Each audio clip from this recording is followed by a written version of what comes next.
I mean, certainly he could intervene. They could capitulate at any moment. I mean, it's quite common, from what I understand, when you're in the legal system and you're making a claim against an authority, that quite often at a particular stage of the proceedings, they might just throw the white towel in and just go, right, we give up.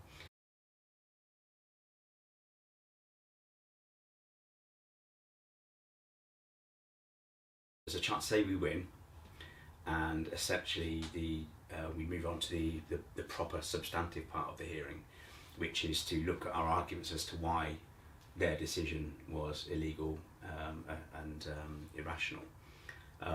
They may, at that phase, capitulate. And say, you can have another inquest. Yeah.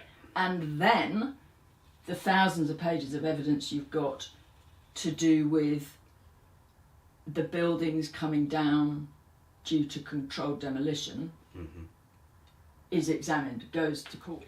What are the main areas that you've got covered in terms of the actual evidence? You've got eyewitness testimony, the expert testimony, physicists, chemists, who publish papers or their own detailed statement.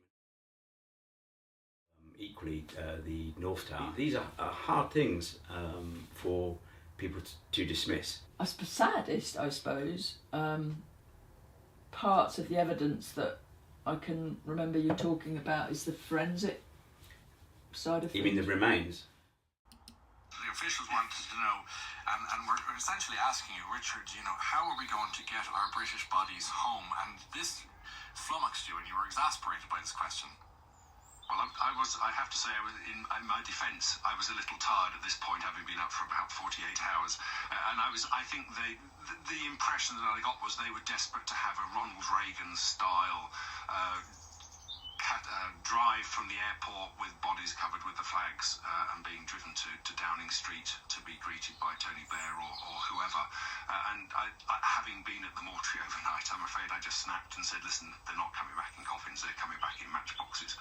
And there was a long, quiet pause, and one of the officials just said, thank you, Dr. Shepherd, you can go now. It's crazy that 22,000 body fragments have been recovered.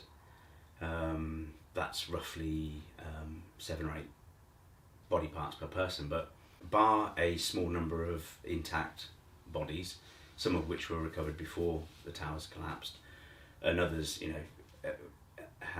however they were retrieved, were relatively intact. The majority are in small pieces. Only about 2%, 3% of my brother was recovered.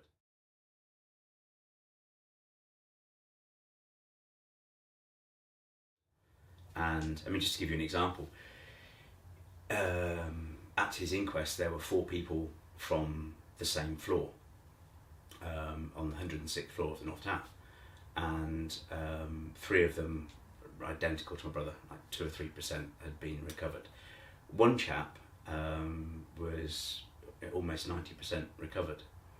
For me, that's a little bit towards the support, not necessarily scientifically, but certainly something to think about is proximity to the explosives. I mean, essentially, the closer you are, it can result in complete disintegration of a body. Whereas the further you're away, the greater the chance of being intact, I guess. But yeah, it was common for people to be found multiple parts and small.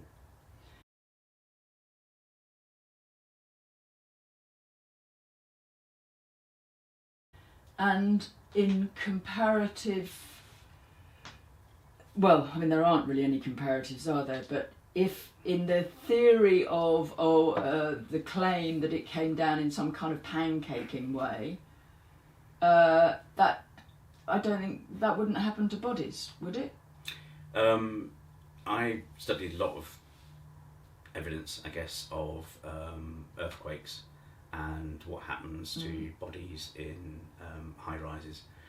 Okay, typically, you're talking concrete construction rather than predominantly steel, but when you do get that pancake collapse, the bodies are essentially still whole. I mean, but, you know, without even looking at the forensic, if you just look at the buildings, I mean, they are being absolutely, you know, blown to pieces. It's dust. I mean, it's you know, dust, isn't it? And so. So is that one section? I know there's been analysis of the dust, and nanothermite was found.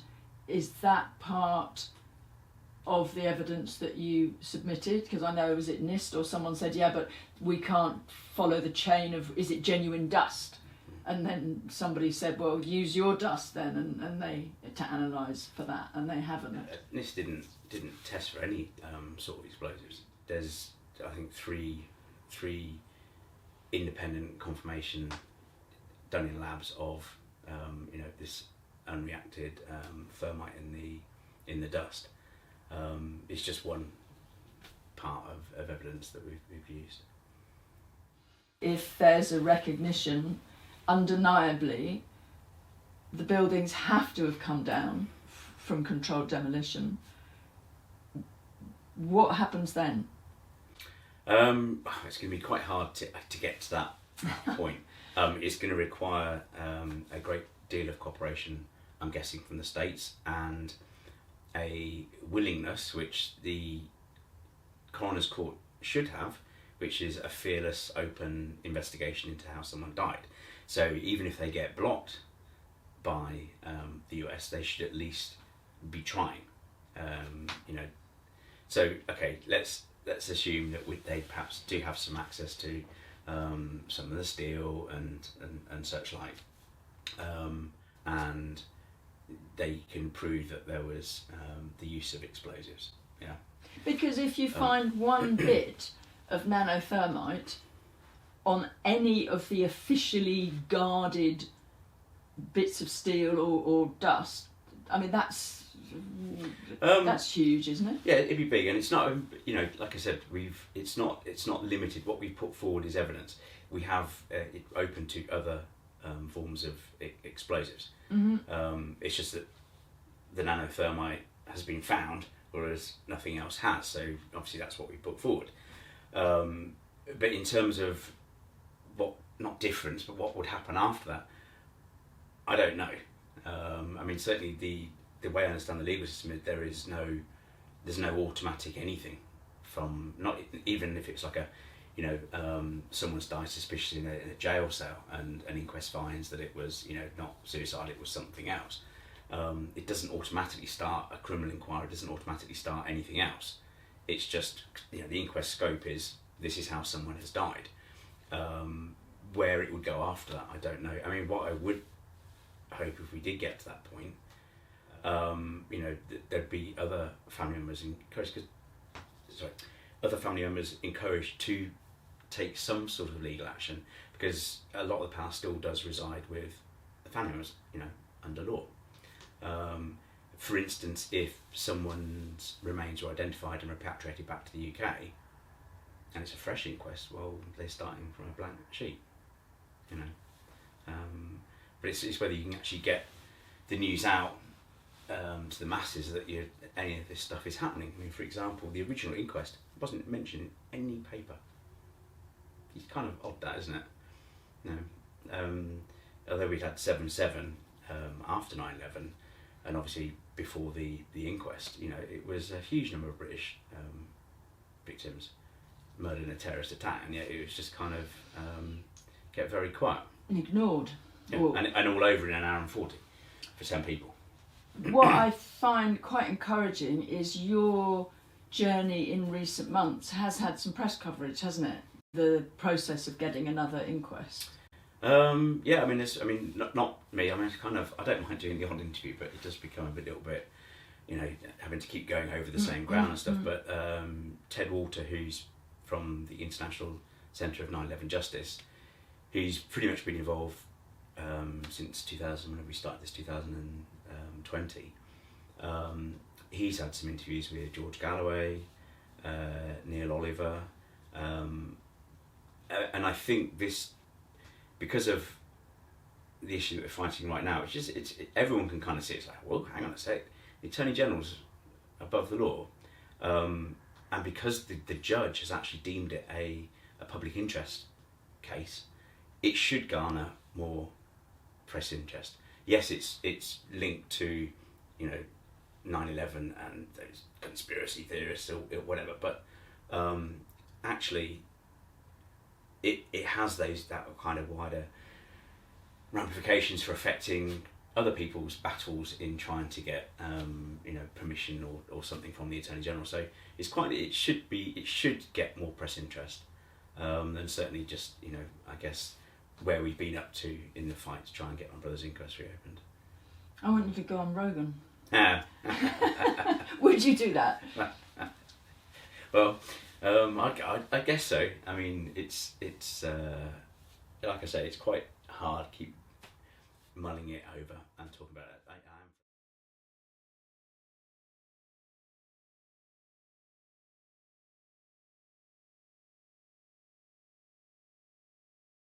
So this is the second time we've done judicial review.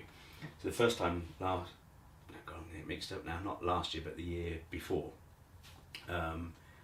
where we actually went through the whole process of judicial review and sent off what's called a pre-action protocol letter, which is essentially we gave them the full grounds of this is, it's just part of what you do. You're supposed to warn them, this is our intention, here's the grounds, reconsider your decision before we take you to court. And it was so poor, that first decision. We sent them the grounds, and within a few days of the deadline they basically capitulated and said, we're going to withdraw our initial decision, issue a new one.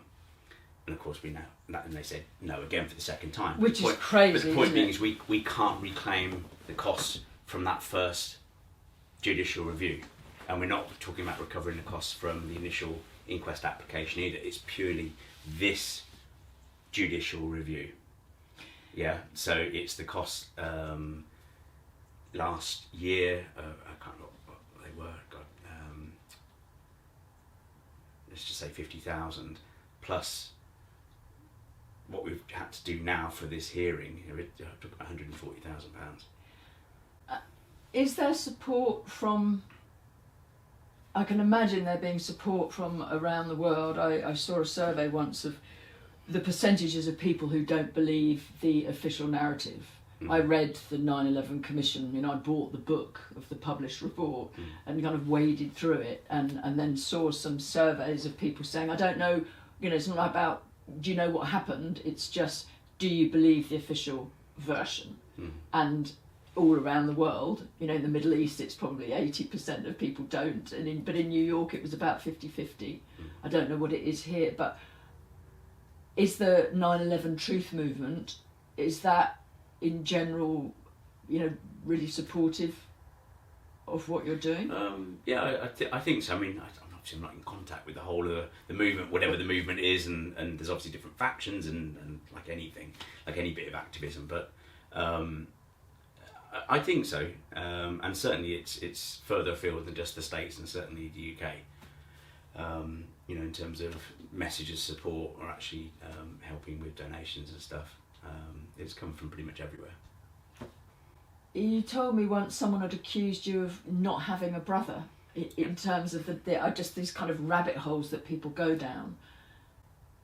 I mean, there's not much you can say to it apart from, I always say, they're either just mischievous, fucking about.